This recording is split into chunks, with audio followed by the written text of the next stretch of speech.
What is up guys, KharmaMedic here and welcome back to another dose. Welcome to Cooking with KharmaMedic episode 3. If you're new to the channel, hi, my name is Nasser and I'm now a third year medical student studying at King's College London. I usually make videos all about medical school, studying, productivity and things like that, but every now and again I like to show you guys what it is that I cook and how it is that I cook. This is a little bit strange to say out loud, but this will be my 7th year at university, and for all the years that I have been at university, I've cooked almost all of my meals myself. And that's because I believe that meal prepping or cooking your own meals should be fast, it should be easy, healthy, and also the time that you spend in the kitchen should be able to feed you for many days going forward. And that's why I cook in bulk. It's one of the main themes of my cooking and it's something that I always do. So what we're going to be cooking today is salmon with a side of quinoa and vegetables. I'm going to show you guys the secret sauce that I use on my salmon, a couple extra garnishings and things like that. And then I'm also going to make a salad on the side to make sure that we get in as many vegetables as possible. Now, one of the most important principles for me when it comes to cooking is efficiency. The faster I can cook and get my meals ready, then the more time I have to do other things in my day. So it's very important for me to do everything in the right order and also to maximize the amount of dead time. Usually the longest part of any meal prep is cutting up and preparing the vegetables, so that's what we're going to do first.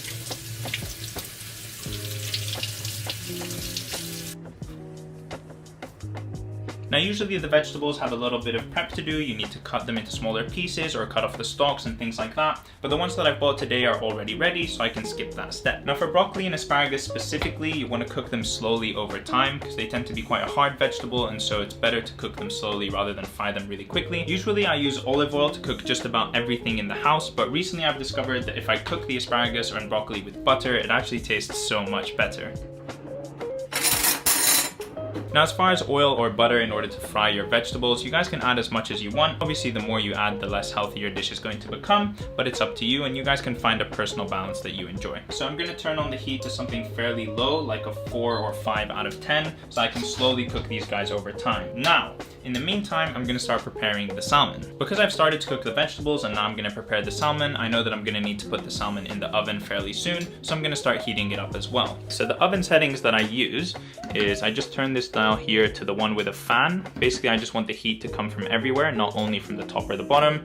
And then I turn the temperature to 180 degrees, and that's usually good enough. All right, so as you can see, the butter has started to melt now.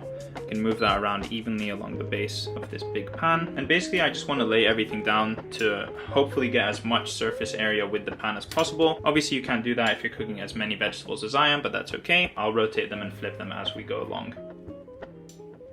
Now because not all the vegetables are touching the bottom of the pan, I'm going to add a little more butter over the top that I'm eventually going to mix in once it heats up, and that way I can hopefully evenly get everything to cook. Alright, now let me show you guys how it is that I cook the salmon. So like I said before, the salmon is going to get cooked in the oven, and the way that we do that is we build these little boats out of aluminium foil to put the salmon in, and then we can drizzle on all the sauce that we want.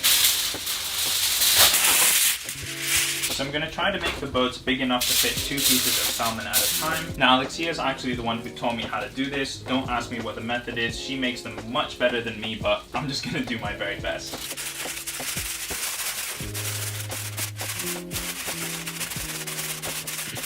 So like I said, Alexia makes these so much better than me, but the idea is that you want to have this little enclosure that you can add the salmon and the sauce on, and then you can close it so that the salmon can cook nice and evenly inside. Alright, so we've got our 2 boats now, and I think it's time to make the sauce. So how I make the sauce that I add onto the salmon is the following. First of all, you're going to need a lot of soy sauce. And by a lot, I mean a lot. This sauce is also what you can drizzle on at the end over your quinoa or your rice, vegetables. It's what brings the whole dish together. Alright, now after you've added the soy sauce, the secret ingredient is honey. Honey just absolutely makes this dish taste so good. Gives it that little sweet taste that you want as well. So drizzle in a bunch of honey in there. And then last but not least, sesame seeds. This is also just one of those small touches that makes the dish taste so much better. I highly recommend you guys try it out if you haven't before. I'm personally a big fan of sesame seeds, so I'm gonna add a bunch, but you guys can add as much as you want. Starting to cook along, like I said, nice and slowly, not doing it too fast, letting all those really tough, strong fibers break down slowly.